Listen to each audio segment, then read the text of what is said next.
Alrighty, so today we got Monday I didn't trade. Well, I did trade Monday, but I was supposed to. And see, yesterday I didn't trade. So Monday we had a sell-off. Yesterday was consolidation, and today price is looking. First of all, price closed above yesterday's trading range. Price is trading above yesterday's trading range, and let me look.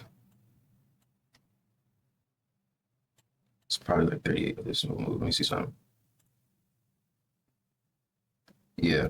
So on the 4-hour time frame, this is retraced to 38% of this entire move, and it's looking like this is going to continue bullish based off the fact that price was steady rejecting yesterday's low. Price was not trying to close below here, and now we have no points of interest to the downside on any time frame, and price is on a steady uptrend. So the only point of interest that hasn't been mitigated or covered or retraced to is this order block right here, and our next point of interest that we're approaching is this order block right here. Now, if I want an entry, it's more than likely going to be at this order block right here, and I'll wait for it. I anticipate around 8:30, but I know me, bro. I gotta stop getting in trades before. Like if I get into it, sometimes I'll rush my entries. No funny, and I'll get into an entry. I'll get into a trade or a position, as some call it. I'll get into a position probably like 7 o'clock, 7:30, because I've seen that you can catch. If you can, sometimes you can catch the whole move of the day when you get into a trade before 8 o'clock. But I noticed that I'll rush my entry sometimes and look for a trade that's not there, trying to find that 200-point mover. You know what I'm saying? I don't like my fucking headphones, and it is 20 degrees outside. I don't feel like running out there. Hello. Looks like we getting that. Looks like we getting the reaction we wanted. But one thing I'm not gonna do, like I said, I think I said this in this video, something I've been prone to doing in the past was as soon as price hits my zone, I just enter. Wait for it to give me that confirmation that it's continuing higher, because on the 1-hour time frame, this is a vicious evening star. On the 15,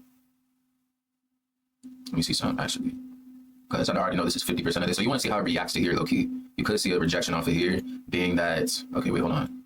Let me see this tweezer and breaker right here. So you got a tweezer and breaker right here at 50% of this whole move. And so yeah, you can see price reject off of here, and it could even, so let's watch how price reacts to here, because it could buy up off of here and continue straight to this order block on the higher T's. 821.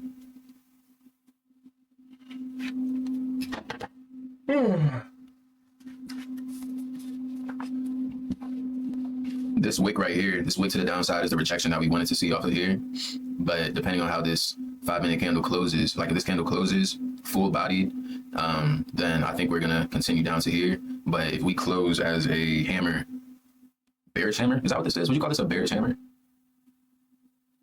Maybe. But if we close like this, then no, well, it's clearly not a bullish hammer. I guess it's a bearish hammer. But if we close like this, then you'll want to wait to see how what price does and the structure it forms, or if it continues lower. But if this candle closes bullish, then we're gonna continue off of here.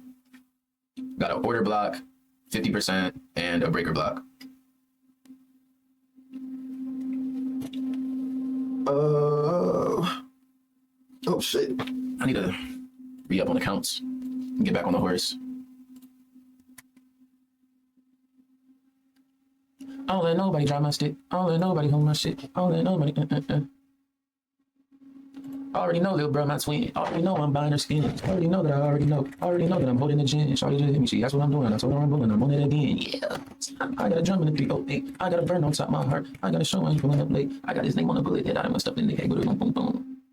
I know that mama ain't with it, so just stay the fuck out my face. Championship at the ring. I got him on point like a bean. I got that medical part of my schedule. Got it on Jacob. I got that yellow. Bitch better tell it you. You got a second. But told her the hammer. Pull up on the set of you. She from Atlanta. She know I got hella. Look, told me she got nigga. Look for some baby food. Yeah. God, that song goes so hard. All of my hoes, dimes, black and yellow. Optimus Prime. Me don't do no 9 to 5. Bergen yellow, Bergen line. You ain't gotta tell her, shawty know that she a bad bitch. Right in that breakfast, they know that we having. I'm popping that cash shit. Oh shit. Popping that cash shit. Popping that cash shit. Baby, I'm a rich nigga.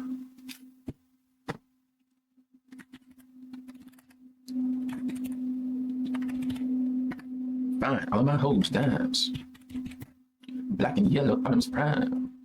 Me don't do no 9 to 5, bro. What the fuck? Oh, we got the close. Bow. And let me just do it like this, right? All right, y'all. We in the trade on the 150K account and on the 50K account. We're gonna see how this jump play out. Wow, some Mac. Champion. All right, y'all. I'm about to go to the gym. It's 9:20. Let me look at it real quick. That's real close to SL. I might be stopped out on my other account. I think I moved it higher on my other account.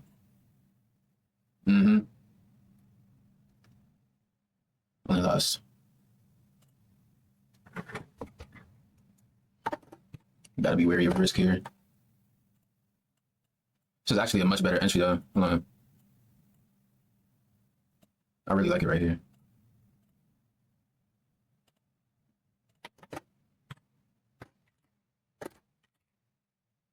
Gotta be wary of my risk.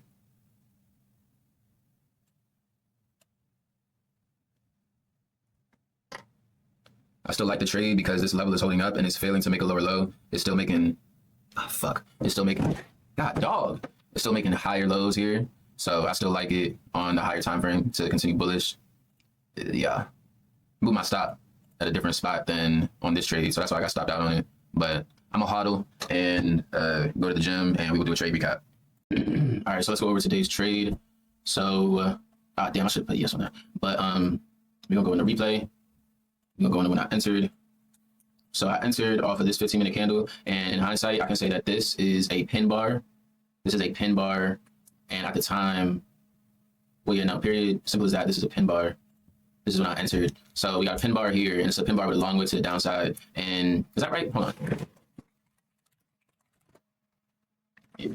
That's not a pin bar. What is this? I don't have this one written down.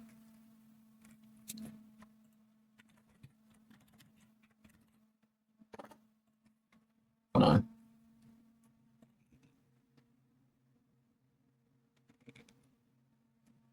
A bullish spinning top.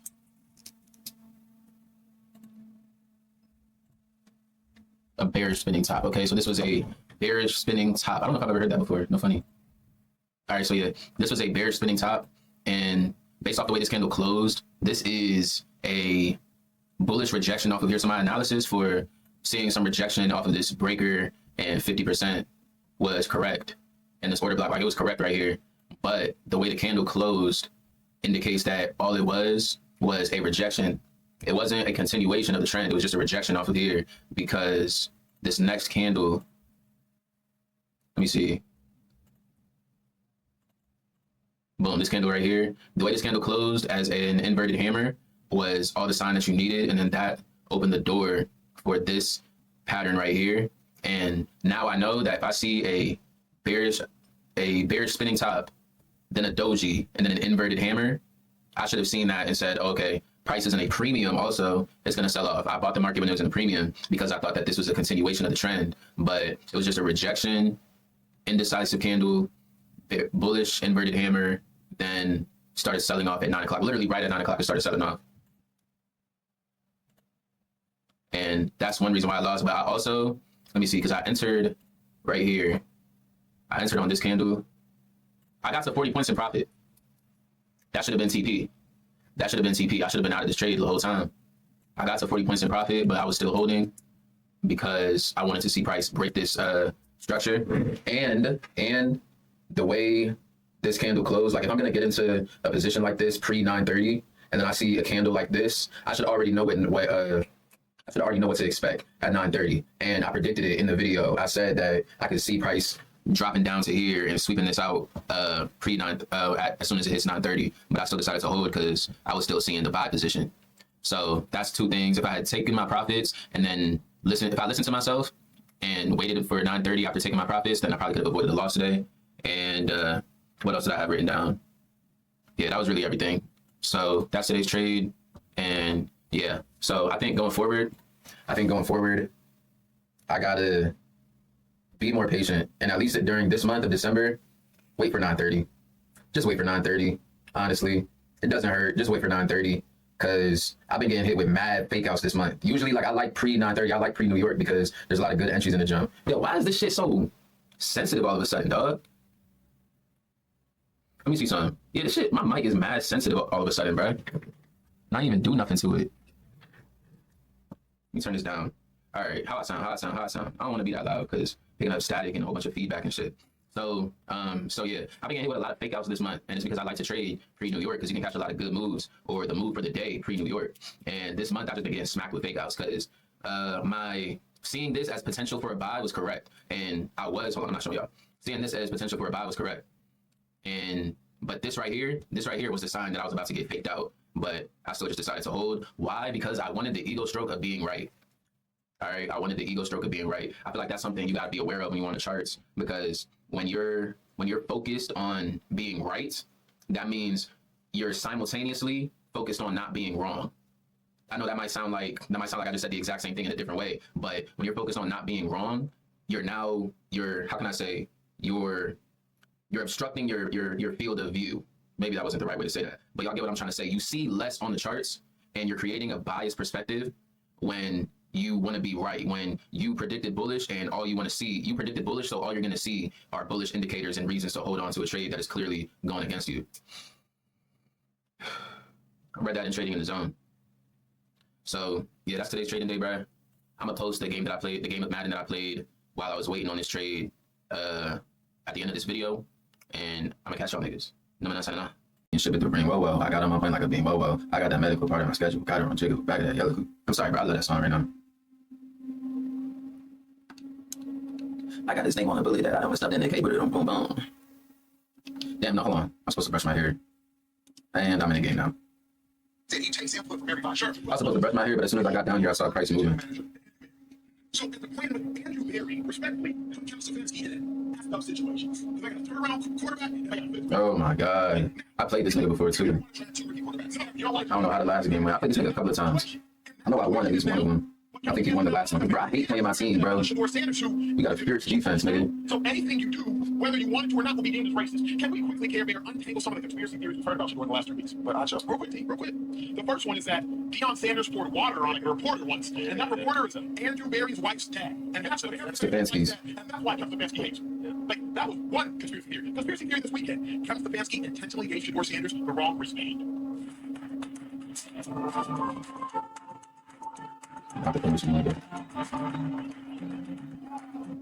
The truth, Shador's wristband fell out of his wristband holder, and he had to go get it. Like, we are looking for a reason to say racist. It's like, hey, bro, we said that Deion... Who's that over there, Asante? And then Stefanski's wife's dad, which was just a lie. That's it. Oh, Stefanski gave Shador the wrong way. People are like, Nacho, why aren't you calling me on the wristband story? Because Steve, I heard us like, Stefanski, well, I had a wristband for you. This is a y'all think Stefanski could have stopped all of this. Like what? By being overly supportive. Support your quarterback. That's all you had to do. You know, listen to what, I love this show. I love it. Listen to what Gary just said. By being overly supportive. Why gotta be overly supportive? Because every coach is. So we want you to be overly supportive of Shador. Just by nature of drafting Shador, I gotta alter my behavior. I gotta alter. I wanted you to do that with Billy Gabriel when he was a starter. And now when he isn't a starter, now I want you to do this with Shador. Whoever Shador has to be the same. You show some support. That was good coverage. Is that JPJ? I mean, every coach in the league does it. Let me ask you this. Can you confidently say Kevin Stefanski has handled his head coaching responsibilities as well as he could have this year? No, absolutely not. Okay. They got to handle the Shador situation as well. But I'm saying, unless he would have placated to Shador from day one, everybody would have deemed it as irresponsible. True story. You know what I'm talking about before. As soon as you bring in racial issues, people start to lose their mind. I don't like to do that. One time I was talking about Angel Reese. I said, bro, Angel Reese is a dog, boy. She a dog in the glass. Somebody you know what I should have done? I should have playmakered it. Bro. I should have playmakered it. How dare you call Angel Reese an animal? How dare you? These are the people Kevin Stefanski is arguing with. You feel me? Like, individuals who like, as soon as you bring race into it, people just start to lose. Bro, you thought that because Deion poured a bucket of water on somebody, like, these are the stretches. Yeah. So, no, Kevin Stefanski did not handle it well. Clarity. You don't want to flip this. Kevin Stefanski did not handle the Shador situation well. But at the point at which we are coming up with every conspiracy theory, what is well? I'm going to make Shador Sanders a starter from day one over Super Bowl Joe Flacco, over first round pick, over like, once he's named a starter, put all your support behind the Reds. That's it. Yeah. And hasn't he done that? No, I don't believe he has. He has now. Or it seems as if he, but you should know, because you know this, Nacho. When you know a coach believes in you, you play freer. Yes, everything just opens up for you to play. And tease my dog, trade my dog, care for my dog. Fuck, I'm not just ready to for most part. Like, y'all are right on that. It's like, give me some more confidence. Y'all are 100% right on that. Like, Stefanski hasn't given Shador enough confidence. All I am saying is that I'm not sure Stefanski knows how to handle the situation. So we agree with everything, just not all. Yeah, we agree. I agree. People are reaching with the stories about the dumping water and all that other stuff. Yeah. I do also just think Yeah, like Stefanski does have a crap position, but also this is the way we treat coaches when they have 3 wins 14 weeks into the season. Sorry, you don't get the benefit of the doubt anymore. You look like your team looks like ass. And unfortunately, sorry, you go immediately under the microscope. So like, we go out there and we look like trash next year. I'm making up stories about Brian Schottenheimer and spreading the propaganda. Like misinformation. We're gonna get y'all super chats. I promise y'all we're gonna get y'all super chats. Y'all going crazy in the chat right now, and I see the tomatoes. I hate all of them. All of them. I will say though that like there's a difference between Brian Dable. Brian Dable, he just can't coach. That's what he said, right? And obviously, I think that's but right, Mike McKinnon always thought Kevin Stefanski, we call him a racist. Like we're really attacking character. I think that's the extreme side of it. One thing is just be like, but here's something not such a people. People are like, yo, but Joe, Dylan Gable got to pass the ball 55 times, and Shador only gets to pass it 26. And I'm like, who realize passing it 26 times is way better. It's setting your quarterback up for more success. But you got people making viral clips. Yeah, but Dylan Gable got to pass it 55 and 75. People hit me up. Should even change. Man, why didn't take Shador out in the red zone in his first game? Bro, take him out. Bring in the Wildcat. The red zone, it gets super constricted. Defenses can now play cover 2, cover 10, play everything in the red zone. If it doesn't work, it's should let him make it. Correct. Like taking Shador out, taking the gun Q out in the red zone, especially a quarterback that you're not going to run quarterback power, quarterback lead, quarterback draw with, taking him out like strategic. It has to be rule by making not changing how I train. All this gives me the edge. I need a game day. I'm one for my off season. See who's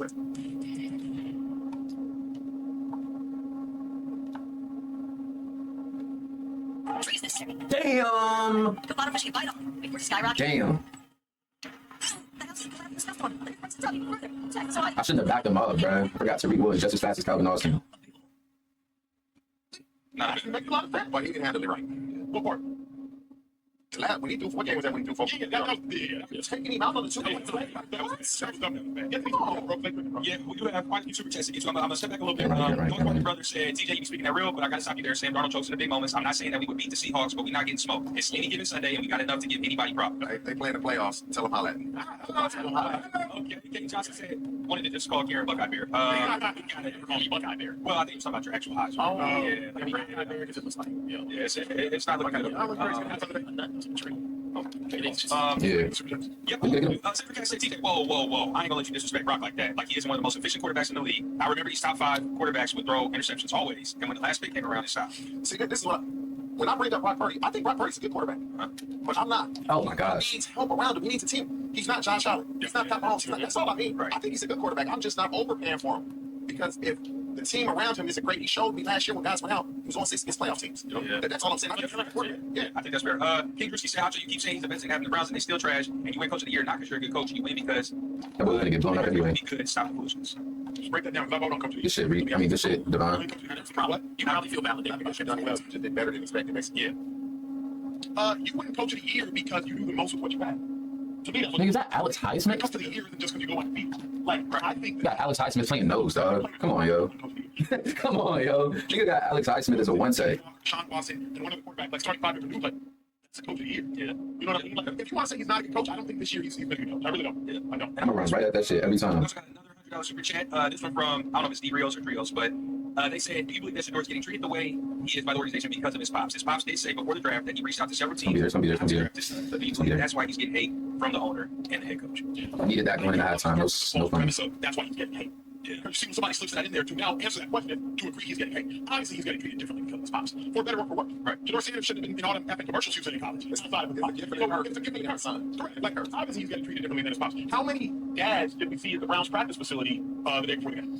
I only saw Dion pulled up in a meat coat and a Rolls Royce, if I'm not mistaken. So, like, obviously, he's getting treated differently because of his pops. How many pops are going to get to sit in the opposing owner's suite when they play the Raiders?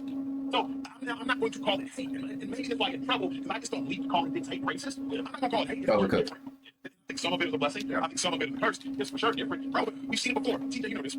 What did Jalen Straight to the corner route, right? A hard flat on the weak They side. knew the Bears were going to draft Caleb Williams, but they hadn't drafted him yet. I don't recall exactly what he said, but he was looking forward to it, right? Yes, but then he said, leave all that Hollywood bleed. Leave all that shit back here. Right?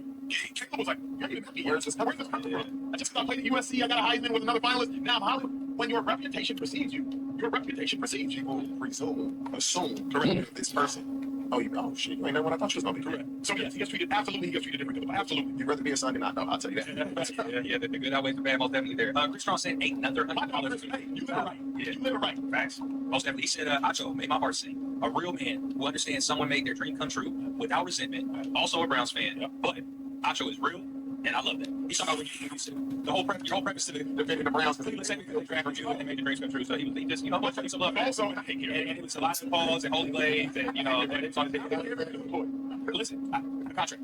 I recently purchased the most popular glucose meter online and decided to test it with you. If you have diabetes or know anyone dealing with it, you understand how annoying finger pricking can be. The Glucomax changes everything. It's a needle-free glucose meter boasting 99.9% accuracy. All I did was place the sensor and in seconds got an accurate result. There was no pain, no hassle, and I didn't have to use any disposable strips at all. Click here now to learn more. And We got a defensive bout going here, nigga. Yeah, that's it. That's it. Hold up, bro. Y'all can't even see the score. I got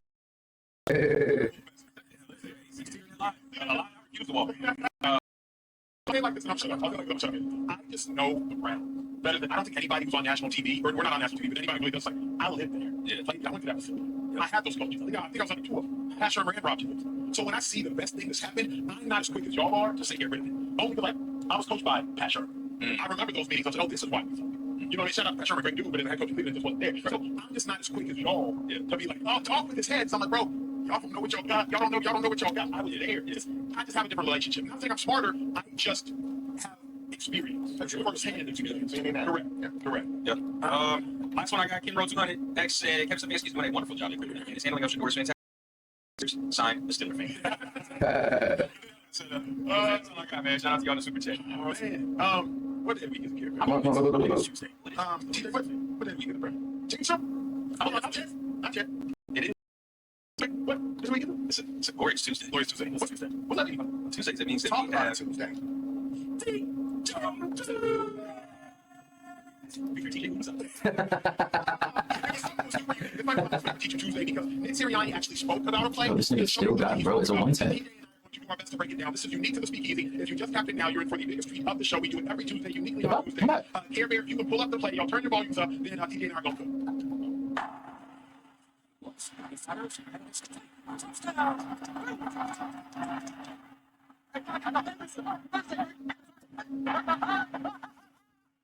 They're killing great design. The Eagles, to me, played the most impressive game they played in a month and a half because of Jalen Hurts, but also because of some of the play designs by Kevin Patullo. Nick Sirianni just took y'all behind the veil and said, great design. I want to show y'all the all 22 access. I have access to certain footage that not everybody can access to. I want to show y'all what made it a great design. Roll in a play. Let's talk about how Jalen just manipulated sorry. The Ravens are sorry. If you're going to have post safety help, number one, now we're talking defense. Why is the safety in the post? The safety is leaning over. Got it? And like a backup tight end. What are we doing? Getting him on the field. Pause it. Beat him. Damn! Damn! say because it strips to the side of the field. That could be the strength. There's obviously more passing threats to that side. Yep. That could be the only reason. Yep. Okay, run it back from the beginning if you can. It's going to take a while. It's not a big deal at all. Got a defensive bout, man. Notice as we begin to run it back. Notice that A.J. Brown and Devontae Smith are both on the same side at the top of the screen. What the Philadelphia Eagles did was they put trips to the boundary at the bottom of the screen. When you put trips to the boundary at the bottom of the screen, now the safety is going to lean to the three receiver side, which means A.J. Brown has isolation to some degree on the top of the screen. Okay, let's play again. If you're going to have post safety help, number one. 4 minutes left in the game. Why is the safety in the post? The safety is leaning over. Got it? And like a backup tight end. What are we doing? Getting him on the field. Number two. If you have no post safety help, you can't get a free. Pause it. Let me keep it. TJ, talk to me about A.J. Brown's right route right there. How he widened that defensive back. Why did he do that? So you're always taught single high safety. You have a seam route. You're in the slot. Our landmark is inside edge of the numbers. So you want to widen them. If the DB stays outside, we slip them. Yeah. Okay. Let him play. Side. It's too easy. But shout out to Jalen. Yo! What's he? Pause it. So what you see right here is by design, you get trips to that right side. Safety's now going to lean to that right side, open it up in the middle of the field for A.J. Brown to widen that defensive back and then find Taylor right there in the center of the field. Damn, bro. Damn. Great execution by Jalen Hurts. Like, let's kill it. What I saw TJ in this most recent game was Kevin Patullo took another step. Jalen Hurts took another step. I saw the combination of Patullo offensively figuring out some different things, some different wrinkles, some different tricks, etc. And I saw Jalen Hurts playing with significantly more confidence than I've seen. Was I in the wrong gap on that one? We have the other clip. Because since we teach it this Tuesday, y'all ready for I might have been. Tuesday? Hey, let this clip play because I want to show y'all just the confidence Jalen Hurts played with along with Kevin Patullo's design. Let's run. Jalen Hurts was lights out. Out on Sunday from the very first throw of significance. You might have missed this one. It's 36. Why is this maybe my favorite throw of the game? Because that is perfect. T, pause it. So it's all around play. That ball, bro. It's a great throw. But that's, I'm going to say this. Exciting NFL tournaments. See why that 2-point conversion was so important? The Eagles won the game. Yep. Blew them out. Yep. They played the Raiders. True. True. But here's what I do know. But that throw, you're playing, that throw will that's a throw. even if it's incomplete, has no chance of being deflected. I'm dropping it. He's not intercepting it. That's the only I can catch the ball. We call that a long handoff. Like all I gotta do is catch the ball. And that's the Hey. I'm just gonna show you on one Damn. because that was 3rd and 6. The difference between winning and losing is making that throw, not settling for 3. And then this is what happens after that throw in the next play. Bro, you go outside. If Jalen Hurts throws this on the inside shoulder, it might be picked. If he throws it too far inside, it's a pick 6. But instead, on 3rd and 6, a pinpoint perfect throw. That is a very dangerous throw. He makes it look easy. Why does it matter? Nacho, why are you showing me a 6-yard completion? Because this is the difference between field goal and touchdown. It's 3rd and 6. What happens on the very next pass play of the game? Jalen Hurts. Now because he was able to convert that play. Now shout out to Kevin Bushwell. Pre-snap motion, making the linebackers, making the safety move. Option. Jalen Hurts is reading Devin White right here. If Devin White crashes down, Jalen Hurts will get it to take on work. If Devin White stays upfield, he'll just toss it to Dallas Steiner. Touchdown. But that touchdown is made possible by the first play 3rd and 6. We're going to work it out. 3rd down. What I love about the Eagles only was against the Rams. So I'm not going to sit here and act like they just won this. Oh shit. Pachulia got more competent in the play call. Jalen Hurts shoots a lot more points as a passer. Yes, the defense are playing matters, but when you throw the ball perfectly, it's irrelevant who the defense is because right throw, great catch, and great coverage every time. I expected the Eagles to step up. Fuck. The Eagles had 65 plays. 65. You know how many times they ran the ball? 47. They threw the ball 18 times up the lead. Jalen Hurts is 12 for 15, and attack the team for 3 passes. They ran the ball 47 times. That's what the Eagles did last year. We gonna run, and now it opens up the pass game. Now you won't play a single high defense because you know we're running the ball effectively. If they can run the ball effectively like this every game, then they'll be fine because when you call a pass play, for the most part, you know you're gonna get single high defense. That's one safety. Holy shit. You have the receivers on the outside at the win, so now Jalen Hurts, you don't have to really read a defense. You gotta figure out one high squad, run like a one ball. That was a really good motion. So effectively, and so for me, it just makes everything so easy. Go back to the first clip you showed where AJ Brown scored on the seam route. We were always, you know what I mean? The safety is going for speed. And so I'm going to play to AJ Brown's side. But if the backside thinks I'm going to let them know. So now you got to carry them out. Nope. Not shade to speed. But that's what we're with this game, getting more confidence in Jalen Hurts. Jalen Hurts is a Super Bowl. So I'll never discount what he can do. He just hasn't played well this year. If the Eagles, if you have 65 plays, 27 runs is crazy. Give me, if you can run the ball 38 times, and I'll turn around and pass it 27 times, you can win. But when you get to the playoffs, you're not playing Raiders. You're not letting you run it 47 times. Take off. Fuck. You're going to have to get a little more balance. It can't be asking so many runs and very fast, I believe, not the playoffs. Take off. We're gonna hit on them hoes and break up. Ah, I fucked that up. So bad.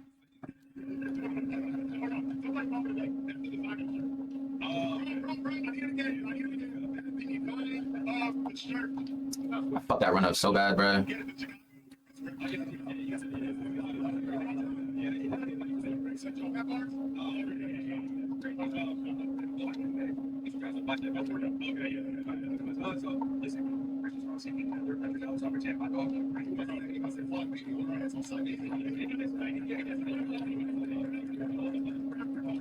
I know how to play on time.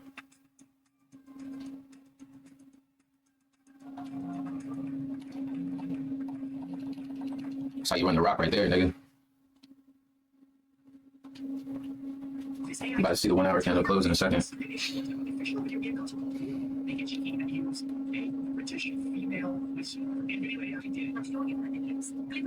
ready to take your gaming to the next level with exclusive titles like Dragon Team Party and Zombie Bake Off. Your gaming nights just for a whole lot sexier. Zombie Bake Off. Move. In Spanish, there's a really good Championship at the ring. Well, I got him up on that game. I got the medical part on my schedule. Got him produced. I got a few other business expected. You got the surge. Smart market and the last voice call. Here's me getting breakfast. Cereal with the side of use code RESPONSE to get double AI net response. Having a defensive bout right now, man. I don't know how I feel about this because if he has to block down, yeah, he has to block down. His place is gonna be there.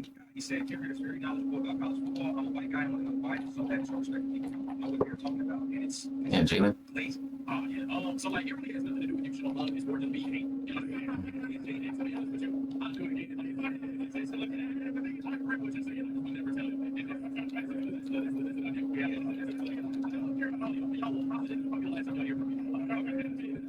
Thank God.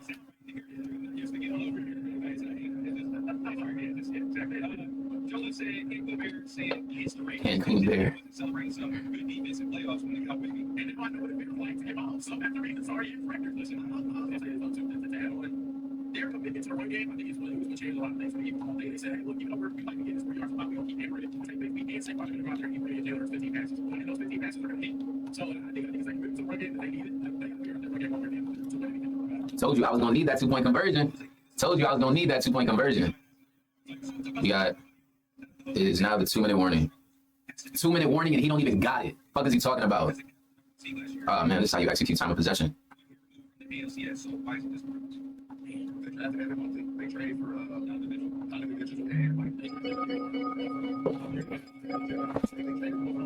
Got an alert. Ah shit.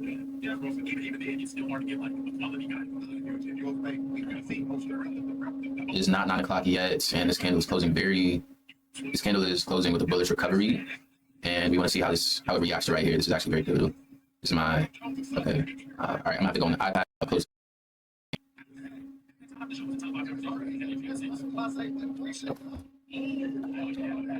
Hopefully, I'll make this nigga turn the ball over.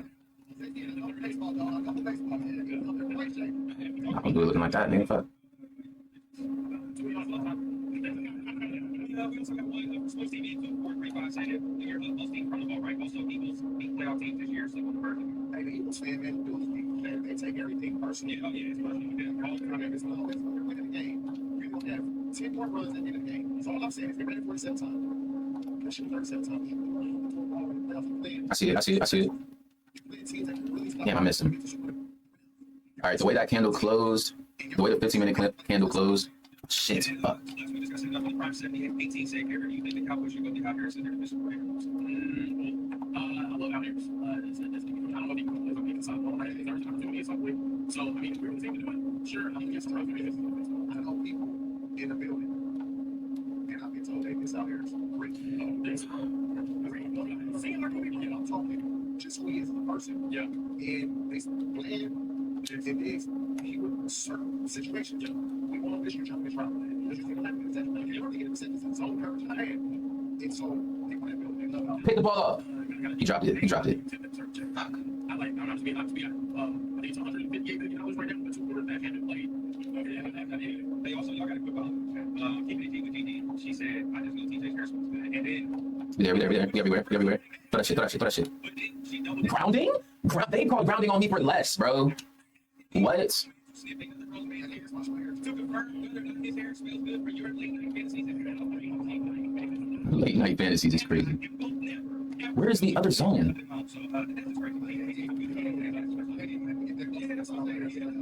We everywhere. Pick. Come on, read, bro. This nigga's catching is like a 65. Ever since I started using these niggas, this nigga dropped so many picks.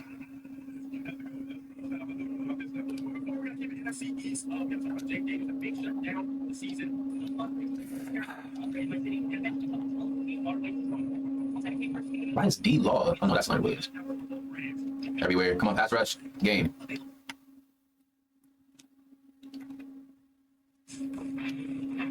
GG's, bro. GG's for real.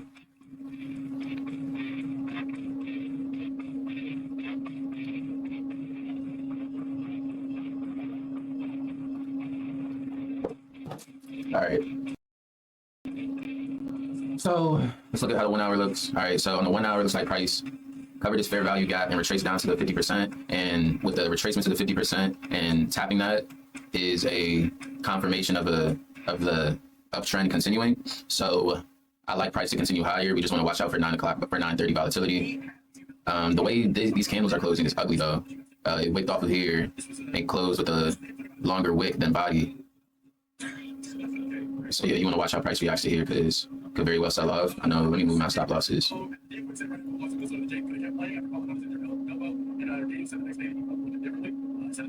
What's it here?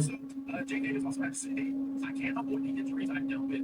Those were freak accidents. Are you guys worried that Jake Davis was too injury? I'm worried that Jake Davis will become injury prone. All right, yeah. We'll move our stop losses to here.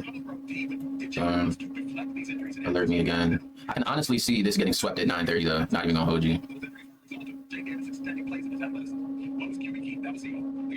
But even though it wicked off of here bad, it doesn't look like it. I guess this is a fair value gap right here. But let's just see.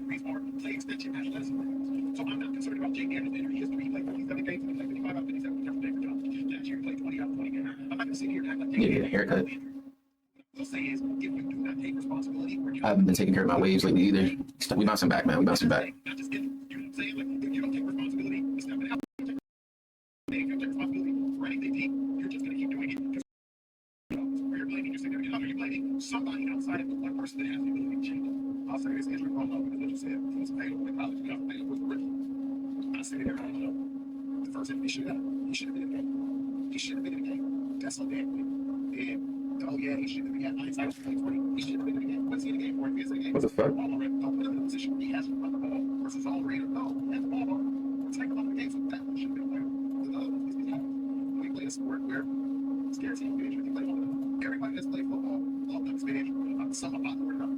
And so you're gonna feel as a quarterback, any slight frame, you're gonna have these just injuries we know about. There's no things that he has that's not keeping out of the game, but he's gonna have to be more cognizant of, okay, I gotta get down here, we're at 2 extra yards, isn't worth me taking it out. I'm just not gonna get down. 2 or 3 yards, it's not worth it. I can't miss 2 or 3 games, 2 or 3 yards. And I believe it's a lesson. The older you get, the more you realize that, well, injuries aren't free accidents. Injuries are usually like a side effect of something. Maybe you're dehydrated, that's why you have soft tissue. Maybe your running game is off. That's why you got a hamstring or a body. If you carry anything else, studies suggest there's an 84% chance. Why the fuck is this shit doing that, bro?